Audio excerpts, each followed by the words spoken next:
Vous écoutez RFI, les 5h30 à Kinshasa, 6h30 ici à Paris. Magali Lagrange. À la une, la République démocratique du Congo, le rassemblement de l'opposition avait appelé à manifester hier pour demander le départ de Joseph Kabila avant la fin de l'année. Les choses ont dégénéré à Kinshasa. Des violences qui ont fait 17 morts selon le bilan officiel, bien plus selon l'opposition. Chacun se renvoie la responsabilité des heurts qui ont éclaté. On y revient en détail dès le début du journal. Nous parlerons aussi des relations entre l'Ouganda et la France à l'occasion de la visite à Paris du président ougandais Yoweri Museveni. Des relations encore peu développées, mais en plein essor, nous expliquera Charlotte Cosset.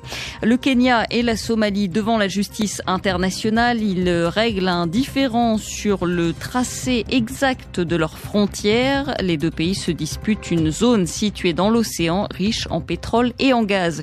Et puis la rentrée scolaire aux Comores, l'occasion d'annoncer des réformes dans l'éducation, fin des redoublements dans le primaire ou encore ouverture de nouvelles classes. RFI. Journée de violence, donc hier en République démocratique du Congo, le rassemblement, cette frange de l'opposition qui ne participe pas au dialogue politique national, avait appelé à manifester pour demander le départ du président Joseph Kabila à la fin de son mandat, dans 3 mois précisément, alors qu'aucune date n'a encore été fixée pour la tenue de l'élection présidentielle. Des heurts ont éclaté à Kinshasa, des violences qui ont fait 17 morts selon le gouvernement, 50 selon l'opposition. Gouvernement et opposition qui s'accusent chacun d'être responsables de ces dérapages meurtriers. Sonia Rollet. Hier soir, les Kinois étaient un peu sonnés par la violence de cette journée, nombre de morts annoncés par les uns ou les autres, est-ce qu'on les connaît ou pas, des discussions de quartier en quartier, l'effroi aussi pour les policiers brûlés, les véhicules incendiés ou caillassés, et l'étonnement face à la longueur des affrontements. D'habitude à Kinshasa, la police tire et c'est fini, dit-on. Comme s'ils avaient anticipé cette violence, le petit matin avait des allures de ville morte, avec avant 7 heures déjà des affrontements, quand les premiers rassemblements ne devaient avoir lieu qu'aux environs de 8 heures. Accusations réciproques sur l'origine de la violence, jets de pierre, barricades, gaz lacrymogène, un jeu de cache-cache dans les quartiers chauds de la capitale, ce n'est que le début. L'opposant Martin Fayulu tente de rejoindre le point de rassemblement de la manifestation, il progresse à pied et dit vouloir calmer les manifestants de plus en plus en colère. Il finit par rebrousser chemin. Ils ne font que répondre à la provocation de la police. Partout dans les quartiers, ils ont bloqué nos militants, justifie le président de l'ECD. Place Lumumba, la statue du défunt Premier ministre est taguée, Kabila dégage. Tout autour des barricades, nous voulons le départ de Kabila. S'il nous tue, qu'il nous tue. Ici, ce n'est pas un royaume, disent ces manifestants. Alors que coups de feu et tirs de gaz lacrymogène retentissent. Avant midi, le porte-parole est clair. L'ordre a été passé de disperser tous ces manifestants devant, dit-il, les débordements et la violence. Sonia Rollet, Kinshasa, RFI. Kinshasa, on y reste dans cette manifestation de l'opposition hier. Sonia Rollet nous le disait à l'instant, les opposants s'étaient rassemblés pour demander le départ du président Kabila à la fin de son mandat. Kabila Akende, Kabila doit partir, c'est ce qu'on pouvait entendre dans les rangs des manifestants. Écoutez. Nous demandons à la Nations Unies et à la communauté internationale de nous sécuriser. Kabila doit organiser les élections dans les délais constitutionnels. Nous marchons aujourd'hui parce que nous voulons que notre pays devienne un pays normal, c'est-à-dire un pays où il y a alternance au pouvoir. Et donc, nous sommes venus aujourd'hui pour dire à M. Kabila qu'à partir d'aujourd'hui, son préavis de 3 mois commence. Nous cherchons le départ de Kabila. Il a déjà fait un mandat. C'est ça notre objectif. Mais oui, nous sommes là, à la place de Lumumba. Kabila donne l'ordre qu'on nous tue. On ne sait pas qu'est-ce qu'on a fait. Nous marchons pour dire au peuple que non, nous ne voulons pas ce dialogue-là. Nous ne voulons pas que Kabila continue. Si Kabila, il va voir, il a besoin du sang. Il va voir le sang. Nous sommes décidés. Nous sommes catégoriques. Ce ne sont pas sa royauté. Kabila doit partir lentement, calmement. Parole de Kinois recueillie hier au cœur de cette manifestation de l'opposition qui a dégénéré. Les autorités accusent donc les opposants d'avoir provoqué les violences. Elles parlent de mouvements insurrectionnels et rejettent la responsabilité des violences sur l'opposition qui avait appelé donc à manifester. Le vice-premier ministre en charge de l'intérieur et de la sécurité de RDC, Évariste Bochab. Au moment où le dialogue national inclusif tend à créer un consensus sur le processus électoral, le calendrier électoral et la sécurisation des élections, seule voie susceptible d'asseoir la démocratie et de garantir une compétition politique loyale, Il est inadmissible que des pyromanes viennent semer la mort et la désolation, effacent les lits des ennemis de la République, toujours enclins à prédire l'apocalypse tout en finançant les désordres. Des instructions précises ont été données à la police pour continuer d'assurer la sécurité et de garantir l'ordre public dans le strict respect des lois et des droits fondamentaux des personnes. Le gouvernement de la République tient à féliciter les forces de l'ordre et à saluer leur courage et leur patriotisme face aux multiples provocations dont les agents ont été l'objet. Nous présentons toutes nos condoléances aux familles des policiers décédés en plein exercice de leurs fonctions et à toutes les autres victimes innocentes de la folie meurtrière de certains politiciens qui refusent de souscrire à une approche pacifique de résolution des problèmes politiques. Le gouvernement ne fléchira pas devant les intimidations des maîtres chanteurs qui redoutent les issues électorales qui pointent à l'horizon. Le vice-premier ministre congolais en charge de l'intérieur et de la sécurité, Évariste Bochab, au micro de Kamanda Wakamanda Muzembe.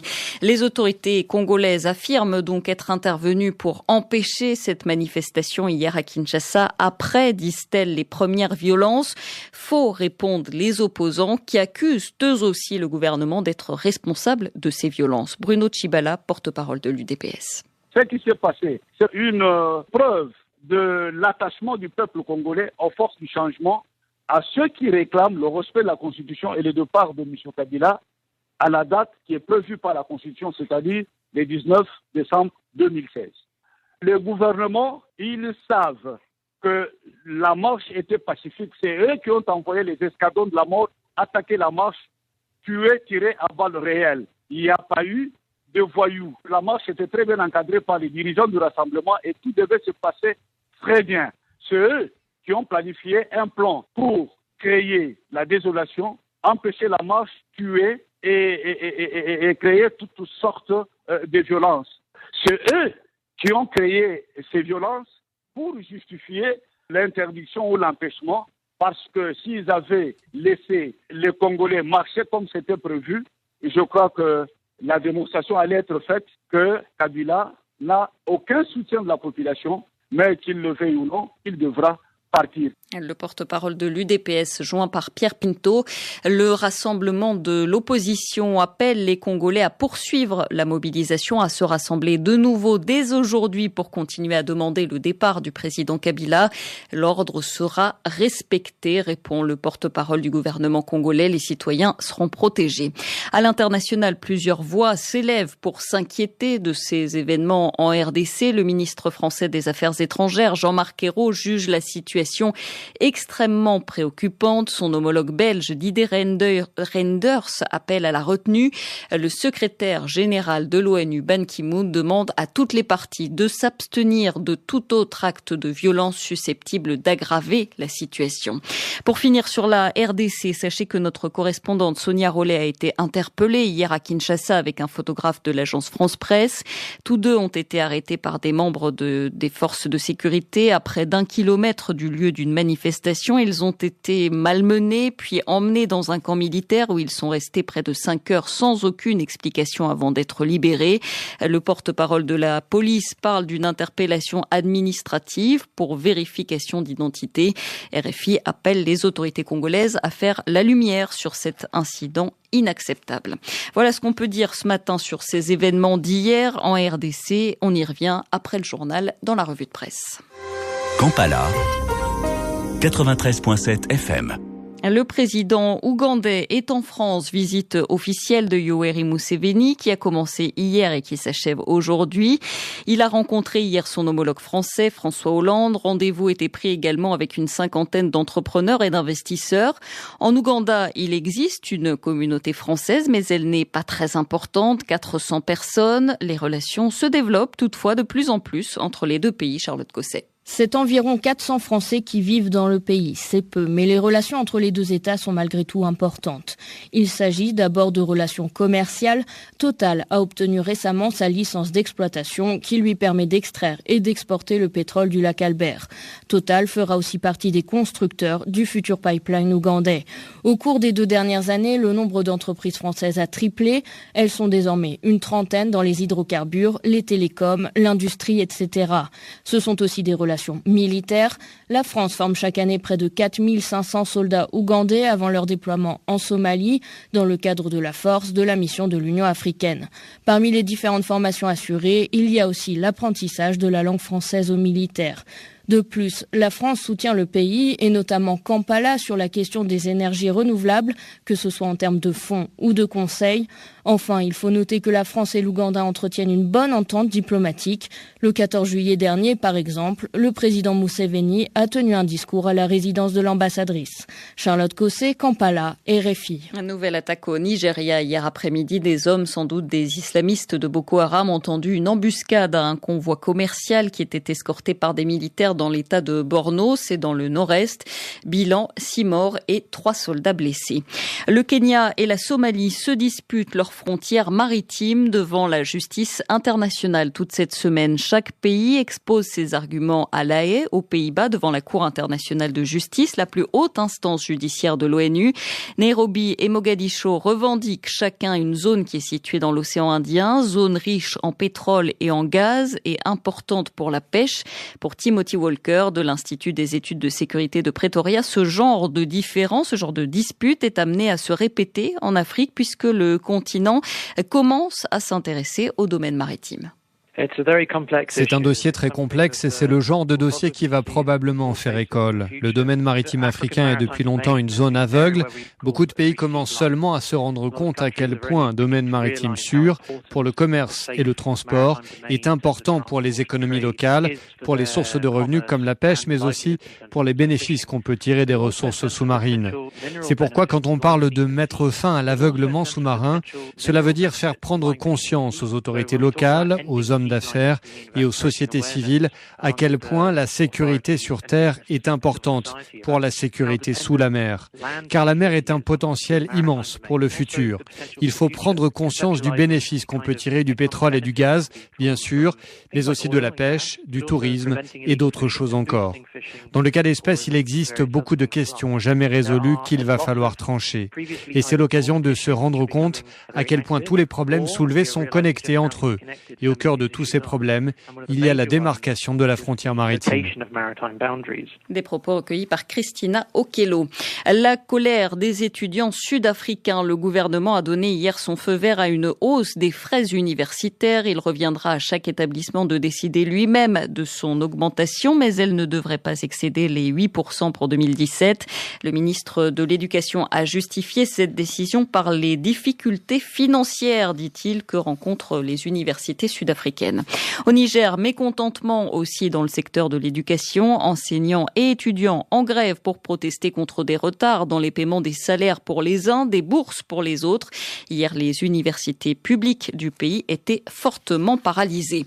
Les sonneries retentissent de nouveau dans les écoles des Comores. C'était la rentrée scolaire hier, en tout cas pour les élèves du public. Juste avant, le week-end dernier, le ministère de l'Éducation a tenu sa conférence annuelle. L'occasion de mettre en place plusieurs réformes que nous détaille Anzisam Shankama. L'éducation nationale a besoin de changements de fond. C'est de ce constat que sont partis tous les acteurs de la 11e conférence nationale de l'éducation. À l'arrivée, on notera la suppression des redoublements en cours préparatoires et élémentaires, ainsi que l'octroi, toujours pour le primaire, de manuels scolaires d'éveil. Ce nouveau plan de transition de l'éducation prévoit également l'ouverture de nouvelles classes, telles que la mise à niveau pour les enfants déscolarisés ou le renforcement des acquis pour les élèves en difficulté en classe de 6e. Les autres réformes touchent l'enseignement supérieur et le domaine de la formation professionnelle. Les résolutions signées de la main du ministre de l'Éducation nationale ne font pas état de la budgétisation de ces réformes, ni de comment les financements seront alloués à travers l'archipel. La première nouveauté de cette rentrée 2016-2017 est la volonté d'uniformiser le calendrier scolaire en imposant une date de rentrée unique aux écoles publiques et privées. Force est de constater que toutes les écoles ne se sont pas conformées à la volonté de l'Éducation nationale, puisque dans le primaire privé, certains écoliers n'ont pas encore retrouvé le chemin des salles de classe et ne le feront pas avant le mois d'octobre. Anzisam Shangama, Moroni, RFI. Moroni, où il est maintenant 7h44. Dans 5 minutes, nous retrouverons Frédéric Couteau qui a lu pour nous les journaux du continent. À la une ce matin, les violences hier en République démocratique du Congo. L'opposition, on en parlait dans le journal longuement, avait appelé à manifester pour demander le départ du président Kabila avant la fin de l'année. Des heurts ont éclaté. Mais d'abord, on retrouve tout de suite l'invité de la rédaction. Et on parle du Niger ce matin au surlendemain de la libération de 7 personnes, 7 figures de l'opposition qui ont passé 10 mois en prison. Ils avaient été arrêtés en novembre dernier suite au retour à Niamey du chef de file des opposants, Hama Amadou, qui avait entraîné des heurts avec les forces de l'ordre. Parmi les opposants qui viennent d'être libérés, Soumana Sanda, député, ancien ministre de la Santé. C'est aussi le numéro 2 du Modène Lumana, le parti de Hama Amadou. 6 mois après la défaite de l'opposition à la présidentielle et la réélection de Mahamadou Issoufou pour un nouveau mandat, Soumana Sanda est l'invité de Christophe Boisbouvier. Soumana Sanda, bonjour. Bonjour. Après 10 mois de prison, comment vous portez-vous ? Je me porte très bien. Je suis en pleine forme. J'ai trouvé mes militants et ma famille. Vous savez, en matière politique, les principales règles sont la conviction, la rigueur et la constance.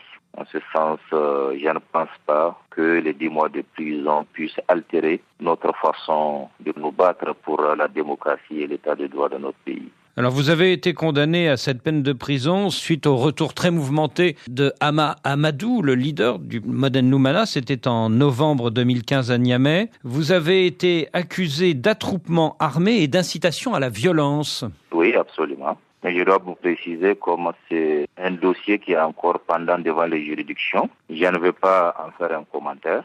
Est-ce que de fait, dans votre appel de ce jour de novembre dernier, vous n'aviez pas incité à la violence ? Non, pas du tout. Du reste, ce qui a été demandé aux Nigériens et particulièrement aux militants du Modène FA Lumana Africa à la veille du retour de son Excellence Hama Amadou avait déjà été fait auparavant, mais personne n'avait trouvé à redire. Je rappelle qu'en 2009, lorsque le chef de file de l'opposition de l'époque revenait au pays suite à un mandat d'arrêt international. Vous parlez de Mahamadou Issoufou ? Absolument. À l'époque déjà, j'étais le coordonnateur de la CFDR au niveau de la région de Niamey et c'était moi qui avais organisé, n'est-ce pas, son accueil pratiquement dans les mêmes termes. Et à l'époque, ce retour lui avait permis ensuite de braver le régime autoritaire de Mamadou Tandja. Absolument. Soumana Sanda, quand vous avez été arrêté, l'opposition était forte avec votre parti Modène Lumana et le parti historique MNSD. Mais depuis votre arrestation, le président Issoufou a été réélu et le parti MNSD a rallié le pouvoir. Du coup, aujourd'hui, est-ce que vous n'êtes pas très affaibli dans l'opposition ? Pas du tout. Il s'agit là d'une question de conviction et d'occupation de terrain. Aujourd'hui, avec nous, beaucoup de Nigériens sont en train de refuser cette conception monolithique de la démocratie qu'on veut leur imposer. C'est vrai, aujourd'hui, un parti important de la Copa 2016 avait, dans une déclaration, décidé de rejoindre la majorité. Mais nous ne pensons pas que ce choix souverain du MNSD Nassara ait effrité l'engagement des Nigériens qui, aujourd'hui, face aux multiples problèmes, sont en train de se rendre compte qu'il n'y a pas de perspective de développement compte tenu de la gouvernance actuelle.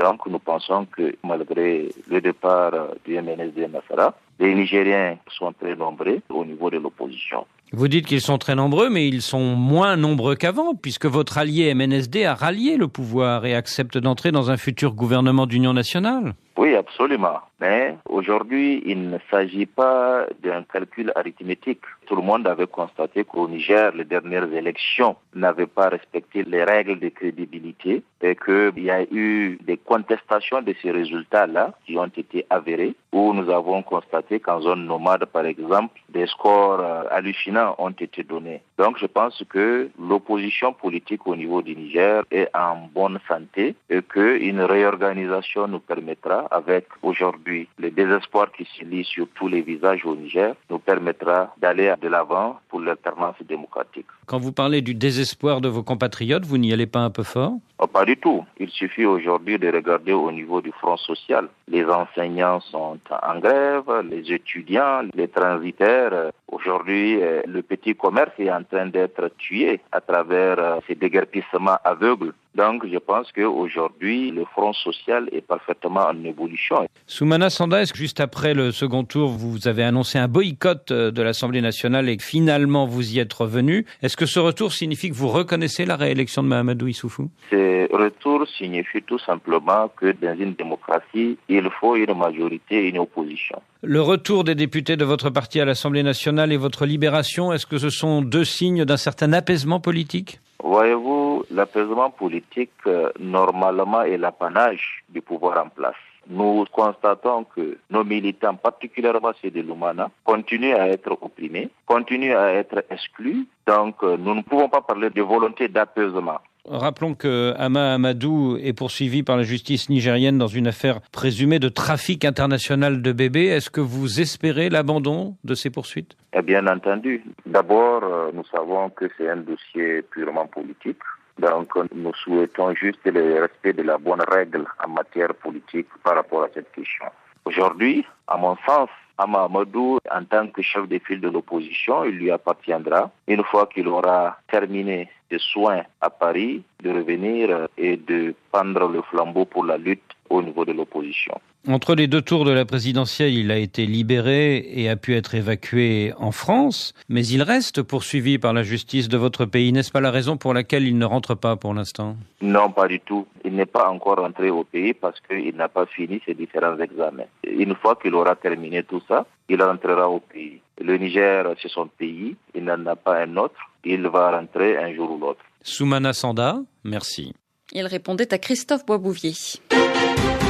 Magali Lagrange. Fini la trêve en Syrie après 8 jours de cessez-le-feu. L'armée syrienne a annoncé hier la reprise des hostilités. Elle a effectué de nouveaux raids sur Alep, bastion rebelle du Nord. Il y aurait une trentaine de morts, dont 12 dans le bombardement d'un convoi humanitaire de l'ONU.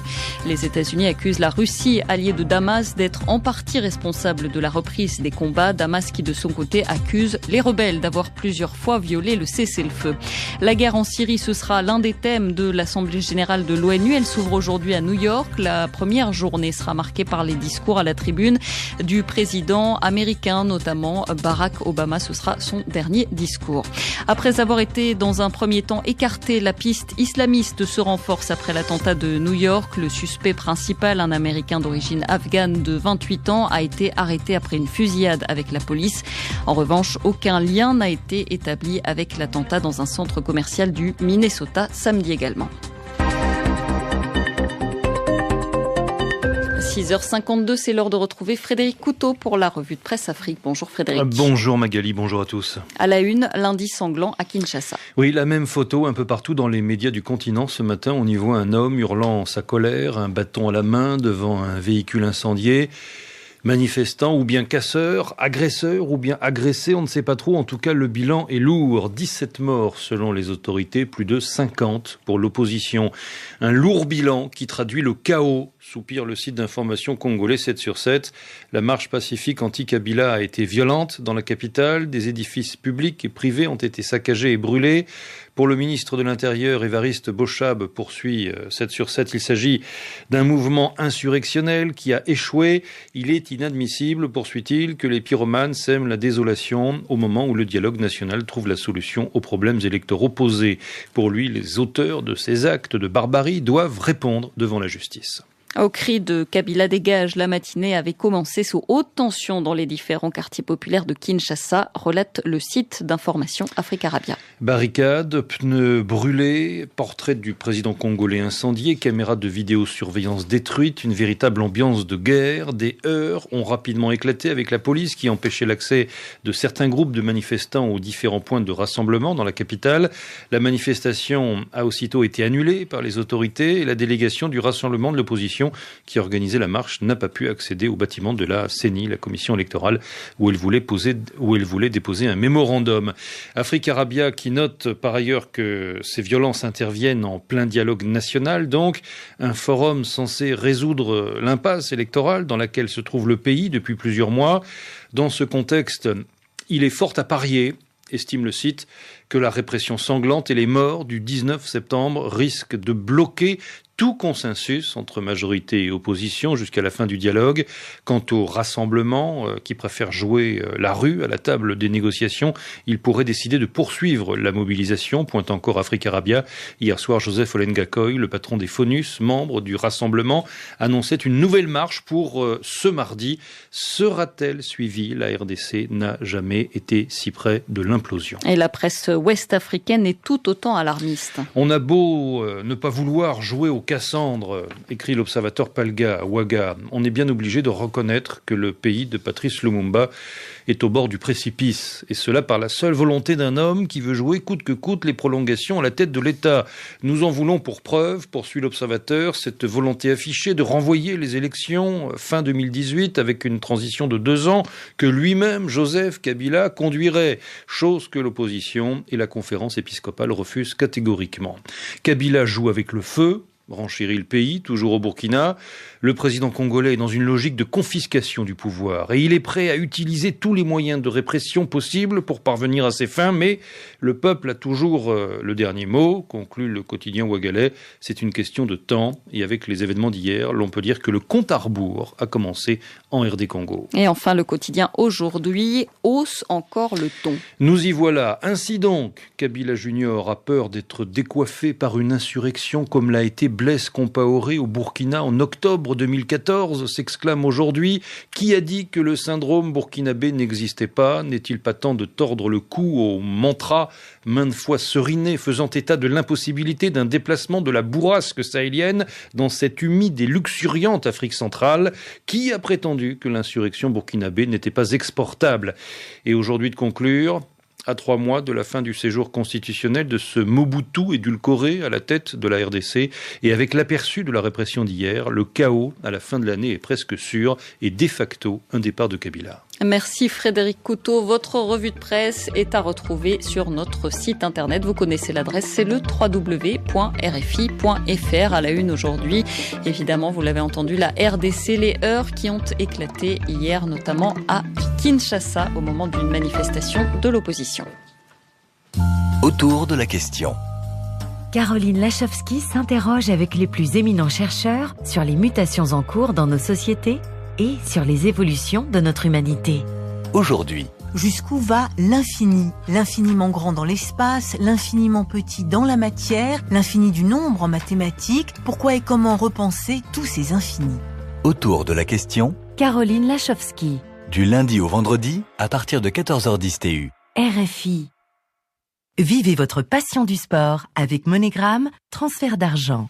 Le journal des sports, c'est avec Alexandre Seban. Bonjour Alexandre. Bonjour Magali, bonjour à tous. On démarre avec du football. Dans 2 mois, quasi jour pour jour, le Cameroun accueillera à Yaoundé et à Limbé la 10e édition de la CAN féminine. À 60 jours de l'événement, Pierre Nongui, le directeur du tournoi, a fait le point sur l'état des infrastructures sportives. S'il reste, semble-t-il, encore beaucoup de travail, Pierre Nongui l'assure, tout sera prêt dans les délais. S'agissant du volet infrastructure, c'est pratiquement terminé à Limbé et à Boya. Limbé, c'est le stade de Omnisport qui est le stade principal où vont se dérouler les rencontres. Mais nous avons prévu un certain nombre de terrains d'entraînement qui sont en réalité des vrais stades. Ces travaux sont réalisés à 97%. Il reste à Yaoundé le stade Omnisport en ce qui concerne la tribune principale. Les travaux doivent être livrés en fin septembre. Il y a également le prolongement de la tribune, la toiture qu'on est en train de poser. Au plus tard, le 15 octobre, tout sera livré. Les 3 terrains d'entraînement sont en achèvement. Si vous passez en ce moment au stade militaire, il est complètement livré. Les 2 stades annexes au stade Omnisport, où les travaux sont encore en train de se faire au niveau des tribunes et des vestiaires, parce que les pelouses sont déjà livrées. Donc nous pouvons vous assurer que d'ici le 15 octobre, comme nous l'ont assuré les ingénieurs, les travaux seront prêts, les travaux seront livrés. Pierre Nongui au micro de Joël Waden. La CAN 2016 féminine, c'est du 19 novembre au 3 décembre au Cameroun. Donc.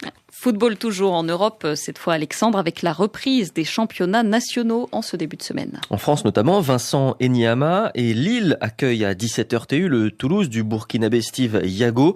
Le PSG toujours sans Serge Aurier blessé reçoit le Dijon du Congolais Arnold Boukamoutou. En Espagne, ouverture de la 5e journée de Liga avec le Malaga du Camerounais Carlos Kameni et du Burkinabé Bakary Koné qui reçoivent Eibar. Le FC Séville de son côté affrontera son rival sévillan le Betis. En Italie, un choc pour démarrer la 5e journée. Milan AC, Lazio de Rome. 4e journée en Allemagne avec le Borussia Dortmund de Pierre-Emerick Aubameyang en déplacement à Wolfsburg. Puis en Angleterre, 3e tour de la Coupe de la Ligue. L'Algérien Riyad Mahrez et Leicester se mesurent au Chelsea des Nigérians Obi Mikel et Moses. Et on termine avec du basket aux États-Unis. L'arrière ailier grec Giannis Giannis Antetokounmpo a, selon la presse, lundi accepté de signer un nouveau contrat de 4 années supplémentaires avec les Milwaukee Bucks pour un montant de $100 millions. Il est d'origine nigériane, Giannis Antetokounmpo. Merci Alexandre Seban.